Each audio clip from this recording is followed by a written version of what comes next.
We've talked about how occupancy, fire load, and the size of the fire determine the diameter of the line. The building's height, area, and setback from the street will determine the length of the stretch. Having a good pre-plan in place for the majority of the structures in your area will help with this. A modern pumper should have sufficient pre-connects ready to go for all of the most common buildings in your area. Avoid overly long pre-connects, as this causes reduced flows and dangerously high engine pressures due to friction loss. As a general rule, 4 lengths or 200 feet of 1.5-inch pre-connect is the maximum length if you want to maintain 125 gallon per minute flow. You can do 6 lengths or 300 feet of 1.75-inch pre-connect at 150 GPM or 2-inch hose at 190 GPM. If you need to go further than this, a pre-connect may not be the answer.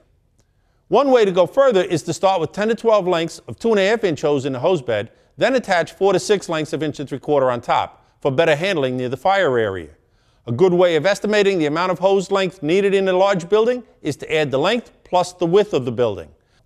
So a 200-foot deep building with a 300-foot length should have at least 500 feet of hose line at the front door. You can stretch up 5 flights of stairs with just 1 length of hose, saving time and energy in the process. Don't forget to take the weight off the coupling at the top with the hose strap, however, and be sure to inform all the crew members of the engine when you plan on stretching up a center well, so they don't pull off too many lengths.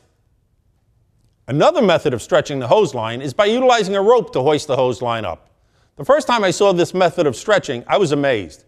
It was 6 a.m. and we had been assigned the vent and surge duties at the top floor of a 6-story apartment building. As we entered the ground floor, I saw 2 members of the first engine in the lobby, flaking out 5 or 6 lengths of hose. As I started up the stairs, I thought that they were a pretty poor engine company, not to have even 1 length of hose above the ground floor yet, since they had arrived before us.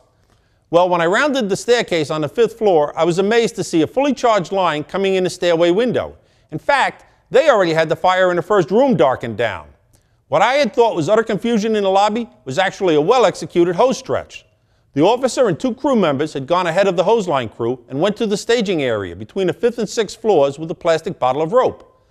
The nylon rope had clips on each end, and they fastened one end to the banister of the staircase.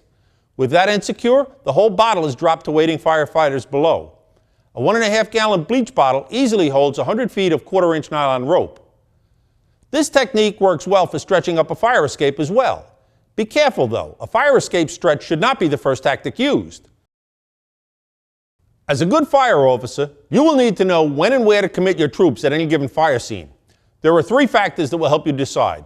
First, you must know the extent of the fire.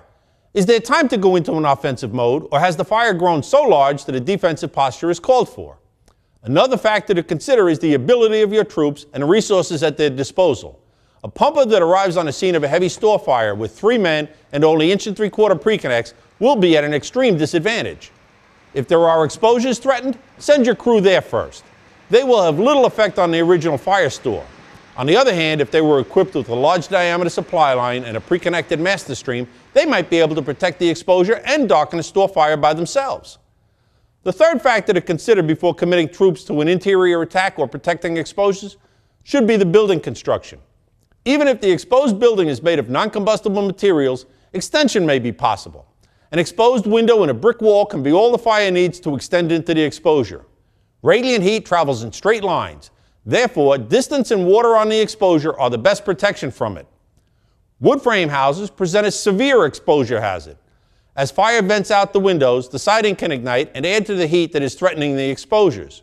When an entire wall surface is fully involved, a gap of 100 feet to the nearest exposure may not be enough to prevent extension.